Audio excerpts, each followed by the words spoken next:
E aí pessoal, beleza? Esse vídeo aqui vai ser um post-mortem do Jogo Justo. A gente vai falar um pouquinho sobre o preço dos jogos na nova geração. Esses dias viralizou no Twitter uma imagem de um político que falou quanto que a gente paga de imposto nos jogos.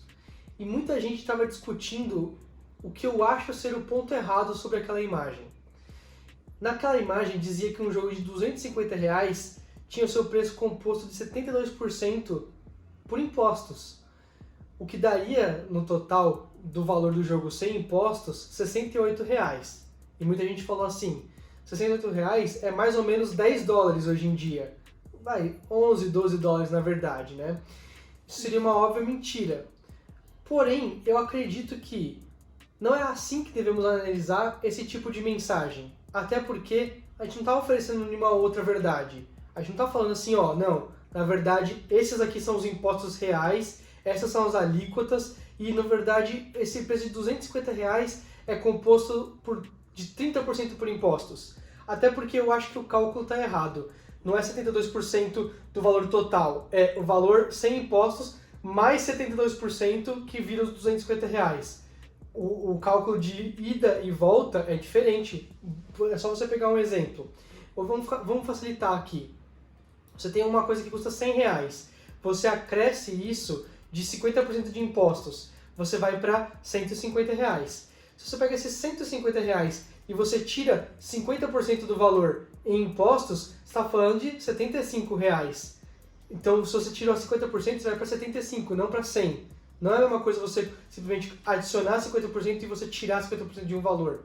Eu acho que aqueles 72% estão errados, mas eu não sou um especialista em tributação para falar disso. Eu acho que a porcentagem dos R$ 250 é menor. Porém, a gente está falando agora da nova geração em R$ 350 de jogo. As porcentagens ainda não mudam. Se você aplicava 72% de impostos aos preços anteriores, você continua aplicando esses mesmos 72% aos novos valores.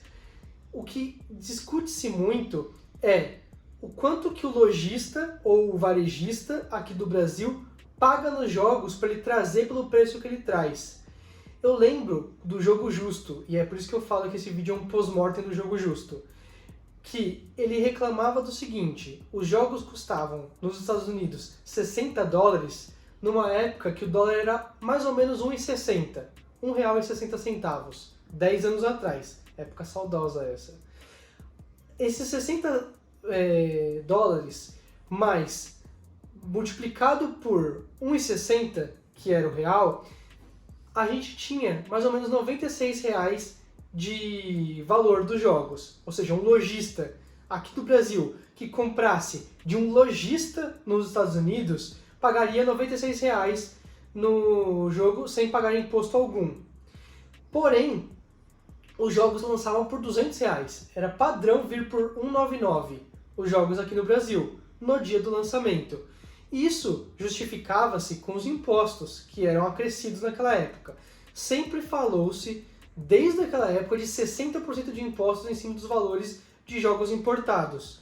Você pegava aqueles R$ 96, acrescia 60%, a gente estava falando de mais ou menos uns R$ 155 nesse caso.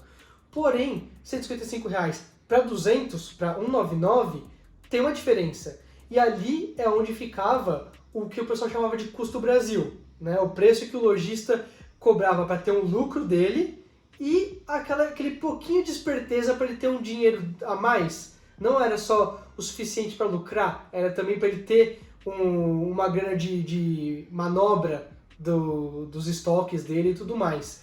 E era algo necessário para o Brasil, senão você não teria jogos caso o dólar mudasse um pouquinho, a taxa de câmbio se afetasse de um mês para o outro. Então eles sempre tinham esse jogo aí.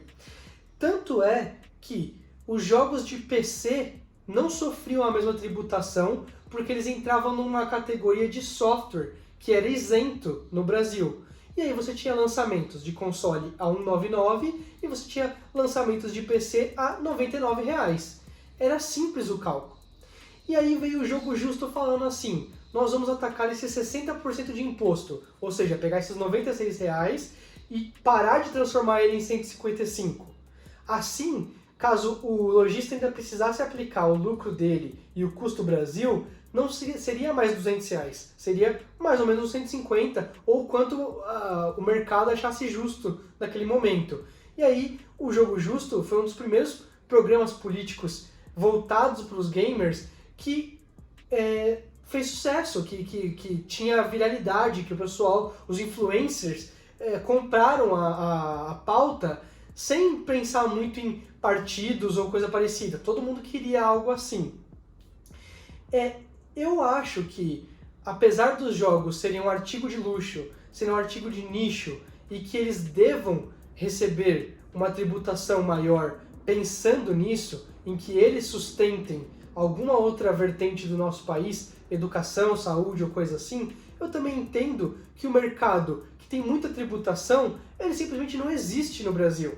Se os jogos passarem a custar 500, 600 reais, ninguém vai comprar. Ou melhor, quem vai comprar? Quem consegue viajar para fora e pagar só o valor da cotação do dólar. E aí para de vender no Brasil, e aí 60%, 70%, 80% de imposto, quanto você quiser que ele arrecade, vai virar zero. Mas então, voltando ao assunto, se a gente cobrar 200% de impostos, simplesmente significa cobrar zero, porque não vai ter mais vendas aqui no Brasil, pelo menos não de forma legal, certo?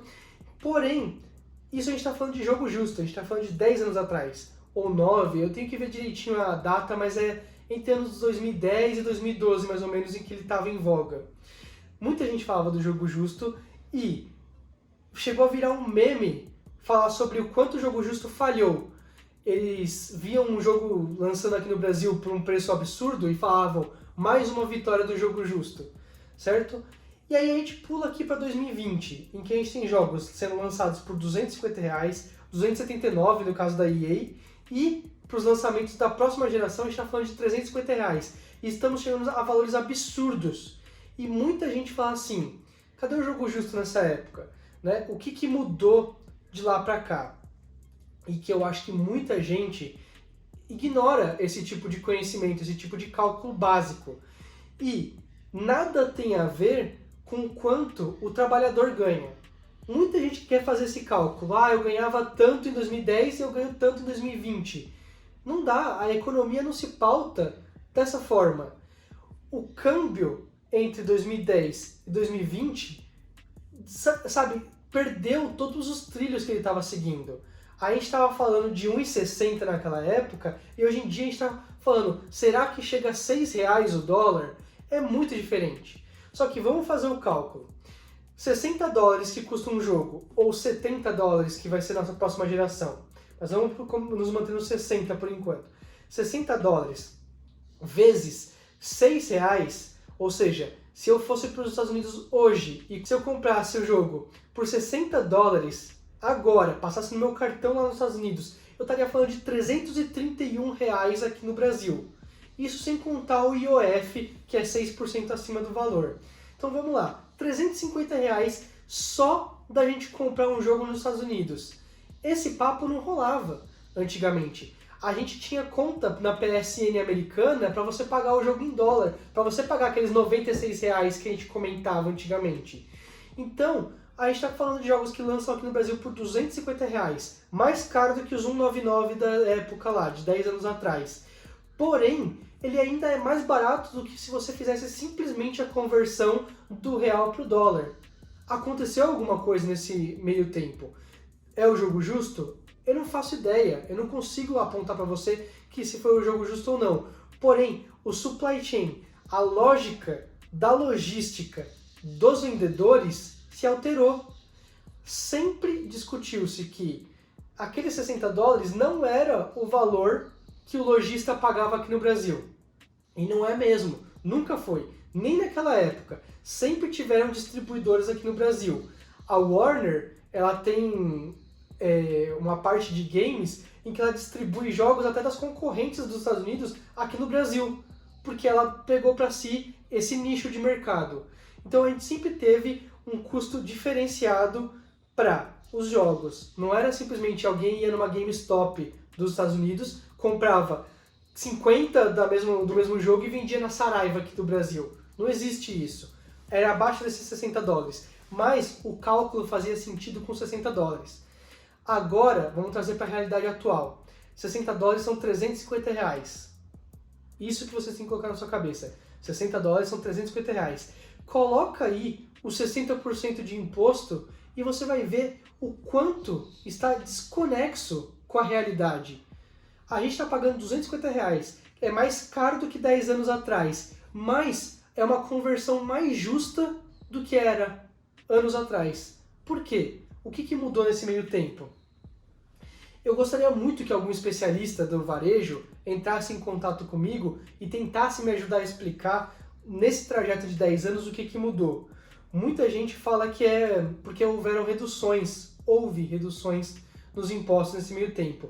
Ainda assim não faz sentido. O político lá colocou que 72% dos valores são de impostos. Então a gente pagaria 68 reais, então a gente pagaria 10 dólares, na verdade, pelos jogos. O lojista aqui do Brasil pagaria 10 dólares pelos jogos e o resto seria tudo de imposto. Isso significa que se a gente eliminar esse imposto, a gente teria jogos por 60 reais? Impossível. Impossível. Eu te digo por quê. Porque isso afetaria o equilíbrio do mercado para outros países. Todo mundo criaria contas na PSN brasileira ou na Xbox Live brasileira para comprar os jogos pela conta aqui do Brasil, porque custaria 10 dólares. Esses 10 dólares, e o que eu vou falar agora, é muito difícil de entender para qualquer pessoa que trabalhe ganhando um salário em reais. Mas esses 10 dólares significa que alguém em toda a cadeia logística dos jogos que são lançados lá fora serem vendidos aqui no Brasil, alguém, e talvez mais de uma pessoa, mais de uma loja, mais de uma empresa, esteja perdendo dinheiro. Por quê? Isso significa que os jogos custam muito abaixo dos 60 dólares, que é o que eles acham que é o justo lá para fora. Não só esses 60 dólares são o que eles acham que é o justo, como já está um valor defasado. Por isso que na nova geração eles estão mudando para 70 dólares.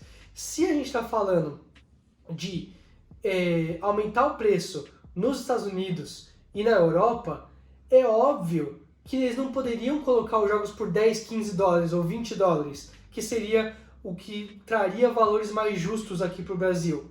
Então, aqui no Brasil, apesar de estar caríssimo, faz com que as empresas percam dinheiro. Isso é fato. Por que elas perdem dinheiro? O Brasil é um dos maiores mercados do mundo para games. Por quê? Porque a gente tem muita gente aqui. Simples assim. É por isso que tantas empresas fazem tantas modificações nos jogos para participar da China, do mercado da China. É porque o chinês gosta mais de videogame? Não é. É porque é um mercado importante para você ter. Quando você está falando de 1,5 bilhão de pessoas, se 1% gostar, é um mercado equiparável ao dos Estados Unidos atualmente. Porque é muita gente. Simples assim. Aí, o Brasil sendo o mercado relevante que é, apesar das maiores vendas, das vendas mais expressivas, serem de jogos de futebol, como o PES ou o FIFA, ele representa alguma coisa. Nem que seja para ter uma presença no maior país da América Latina. Só que a gente já estabeleceu que provavelmente eles perdem dinheiro por ter essa presença aqui no Brasil. Eles não sonegam impostos, isso é fato. Se eles sonegassem impostos, já teria sido pego pelo governo, já teria sido uma multa, já teriam sido expulsos países, empresas do nosso país, certo? Eles não têm isenção porque eles não montam os discos aqui. Já teve uma época em que os jogos vinham com um símbolozinho dizendo que eram produzidos no polo industrial de Manaus. Não tem mais esse símbolozinho. A Sony parou de produzir o console aqui, isso ano passado. Ela fechou a fábrica. Fechar a fábrica significa perder empregos aqui no Brasil. Isso é algo que a gente tem que pensar também. Acho que as pessoas são muito simplistas quando falam tinha que taxar os videogames sim porque é um artigo de luxo, ninguém precisa de videogame para vender. Se é um mercado em potencial, significa que a gente gera empregos aqui no Brasil. Emprego é uma das coisas mais importantes para o país, para qualquer país, não só o Brasil. Se a gente está empregado, não importa os valores. Você vê os valores em ienes, você vai ver valores milionários, porque a cotação deles funciona de forma diferente. Mas se todo mundo ganha um valor equivalente, ou seja, se encaixa nos salários que eles têm, significa que podem pagar. Então, antes da gente simplesmente falar que é simples assim, só porque jogo não é importante, a gente pode taxar à vontade, pense que se a gente eliminar um mercado em potencial aqui no Brasil, a gente está eliminando ao mesmo tempo postos de emprego. Um cara que trabalha numa fábrica, numa linha de montagem de consoles, ele não precisa ser gamer, ele só precisa querer emprego, ele só precisa querer um salário para pagar as contas dele e comer, certo? Sustentar uma família. Então, antes de trazermos essa discussão para simplesmente o gamer é incompreendido, ou gamer, a causa gamer, ou coisa parecida, a gente está falando de indústrias no país. Ponto final. E para essas indústrias existirem, elas precisam ter um valor justo condizente com o que a gente ganha.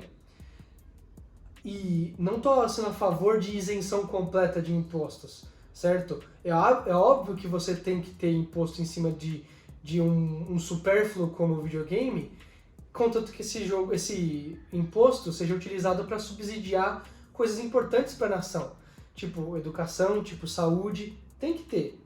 É óbvio, não me venham com o papo de que não deve ter porque aí vai ser mais barato e tal. Isso é wishful thinking, isso não existe no mundo real. A gente está falando de algo realista e de algo que está acontecendo. Então, a gente estabelece que a indústria perde dinheiro para estar aqui.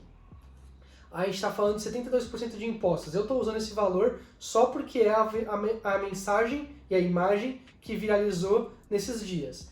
Digamos que seja verdade, que as empresas realmente tenham que pagar esses 72% e não podem sonegar esses impostos. Se a gente elimina esses 72%, o jogo não custa R$68. A indústria para de perder dinheiro para se manter no país. Talvez isso signifique maiores investimentos, porque eles podem parar de perder dinheiro, começar a cobrar os $60 ou mais próximo disso, os $50 talvez, perder menos dinheiro para ter presença aqui no país, e mesmo assim o valor do jogo ficar a mesma coisa. Os seus 250 ou quem sabe R$350, simplesmente porque o câmbio tá desleal, tá cruel com a nossa realidade. Então o jogo, eu não acho que isentar impostos ou reduzir impostos traria necessariamente uma vantagem para o consumidor final de imediato. De imediato, a gente está falando de reduzir impostos somente para desafogar essas possíveis empresas na cadeia logística que estão perdendo dinheiro. E eu sei que é absurdo a gente falar de empresas perdendo dinheiro quando eles estão cobrando R$250 a R$350 num disquinho.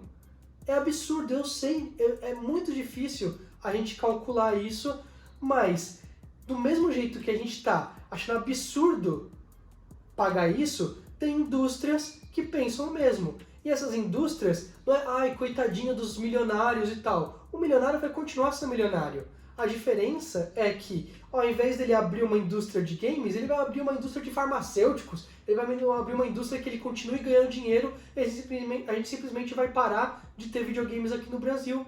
Isso significa menos empresas e menos potencial do Brasil para se tornar algo relevante no cenário. A gente teve aí, no passado, exemplos como Celeste, que era um jogo desenvolvido por brasileiros, tá certo que a empresa não é tida como brasileira, mas os desenvolvedores eram brasileiros, e ele foi representado como Brasil no cenário mundial.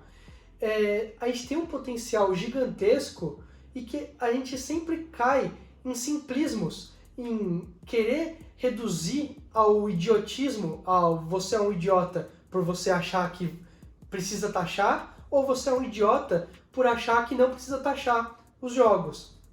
E nunca discute-se os possíveis benefícios de você ter uma indústria aqui no Brasil em que não é simplesmente plantar soja no chão e exportar para algum país comer a soja.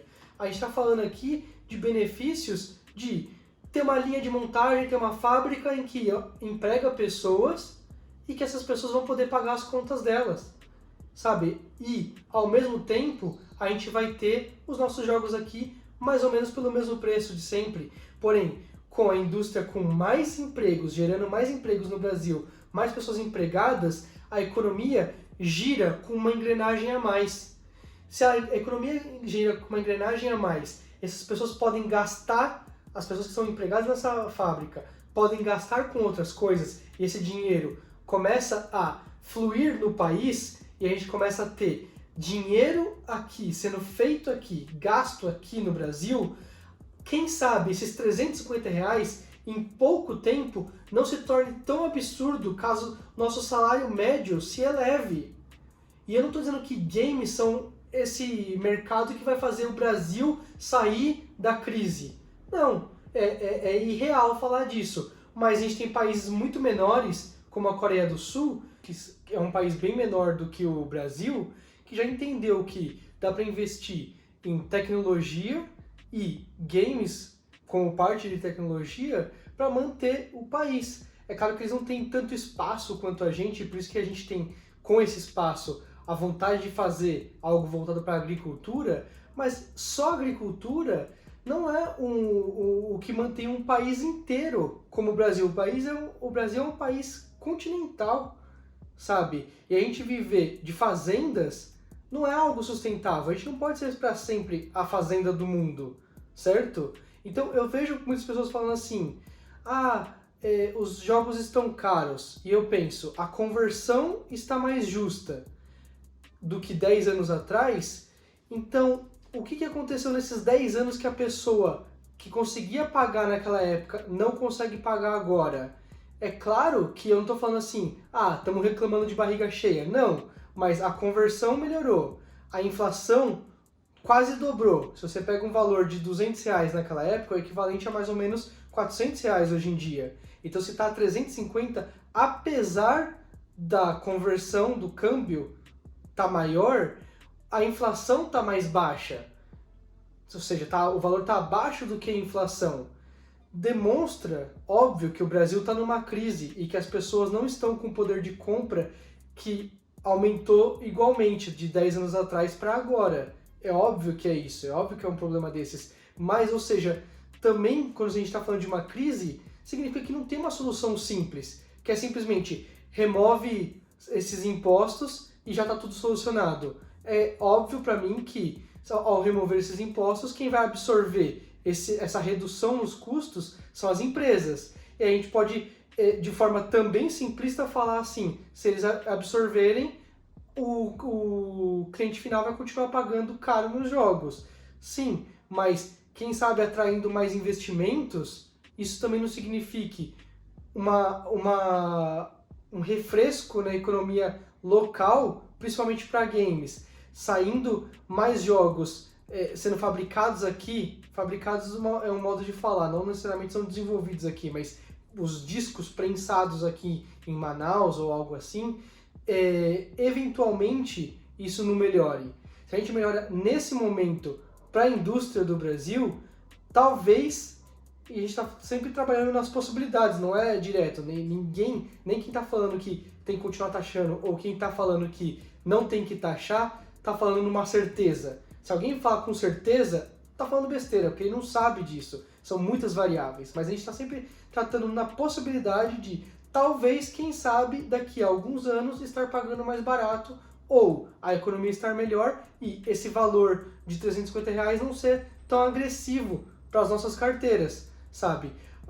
O salário mínimo é R$1.000, mas o salário médio atualmente no Brasil é muito mais baixo do que o salário mínimo, porque tem muita gente que vive de bico, tem gente que ganha, se eu não me engano, era R$400 o salário médio no Brasil. Mas e se o salário médio, o mínimo, continuasse sendo em torno de 1.000, mas o médio fosse 2.000? Talvez esses R$350 ou R$250 não fossem tão ofensivos pra gente do jeito que é hoje em dia. Eu estou tentando só criar essa discussão na nossa mente, pessoal. Não estou querendo justificar um lado ou outro, mas parar de simplesmente tratar essa discussão através de memes, através de uma imagem de um político e aí outros memes em cima falando mitou, esse cara é um mito, ou esse cara é um imbecil, esse cara não sabe o que ele está falando. Mas tratarmos isso como todo mundo que está aqui no canal buscando esse vídeo provavelmente é gamer, gosta de jogos e está querendo pagar os jogos um valor mais justo.